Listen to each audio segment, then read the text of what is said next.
This is the Dark Zero Horror Network. Psychological autopsies. Welcome to the Dark Zero Horror Network. Join us as we deep dive into all things horror from our favorite movies and TV shows.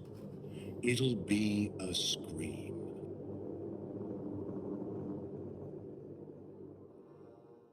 Welcome back to the Deep Dive, where we take on the obscure, the bizarre, and the highly collectible, so you don't have to.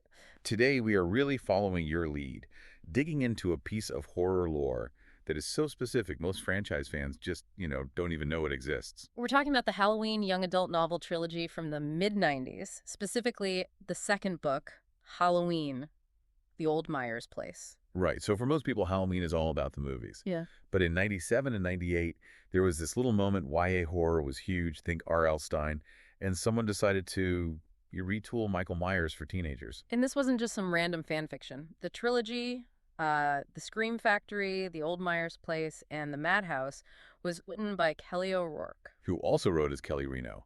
And she had connections. She actually knew Joseph Wolfe, who was a producer on Halloween 2 and 3, so there's a real link there. And here's the thing that makes this deep dive so essential for anyone who's curious. These books, they had a super limited print run. Mm-hmm. They basically vanished. And now they are serious collector's items. We're talking expensive.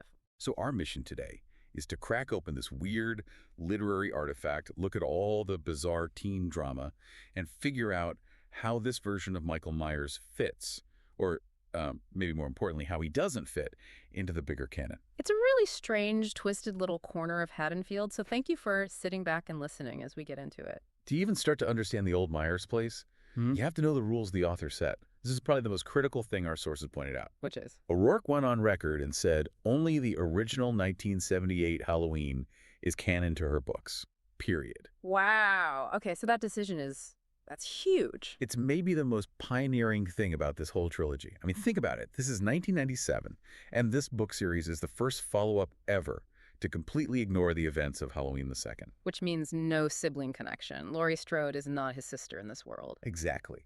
The sources make a huge point of this. This obscure YA series did the exact same thing as the 2018 Halloween movie, ditching the family plot, but it did it more than 20 years earlier. That's actually pretty wild. So Michael's he's back to being pure random evil in Haddonfield. Now, there are a few little inconsistencies. The book says Michael killed 12 people in 78, which doesn't quite match the movie. Right. But you can kind of see that as the author just trying to beef up his legend for a new series, make the stakes feel higher from the jump. Okay, so that's the groundwork. But to get where the old Myers place starts, we need a quick recap of the first book, The Scream Factory. It's a classic setup.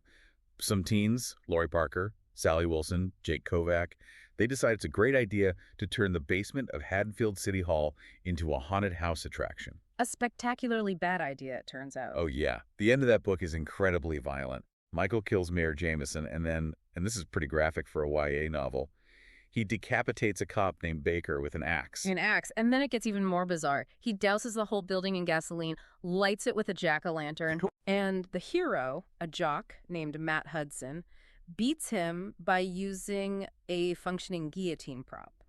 He embeds the blade right in Michael's mask.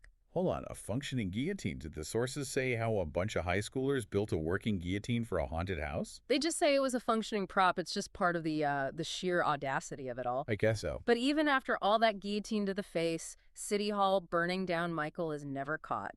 And that's the key. Book 2 starts 1 year later, and everyone in Haddonfield knows he's still out there. Which brings us to Mary White, our new protagonist. She's not from Haddonfield.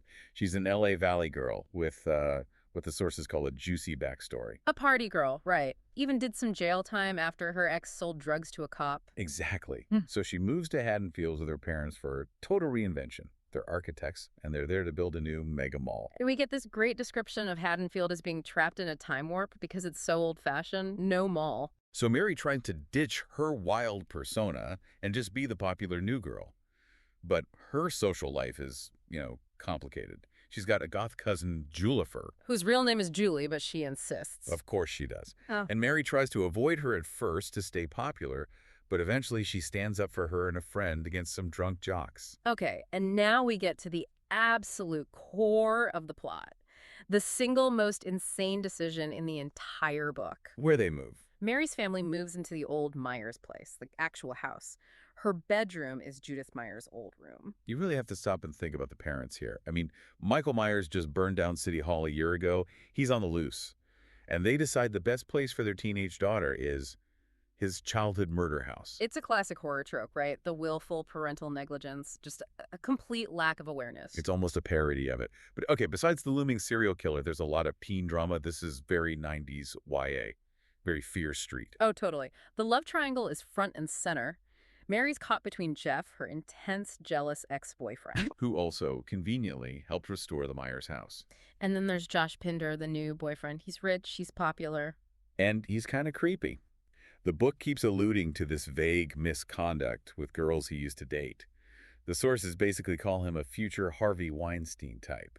So you have this real-world threat right alongside the slasher threat. It's a very 90s YA thriller thing to do. It's interesting because Michael Myers basically has to compete for your attention with, high school relationship drama. Speaking of Michael, let's talk about this Michael, because he is not the Michael from the movies. The sources flag some huge differences. The mask is the first thing. It's not the classic rubber mask.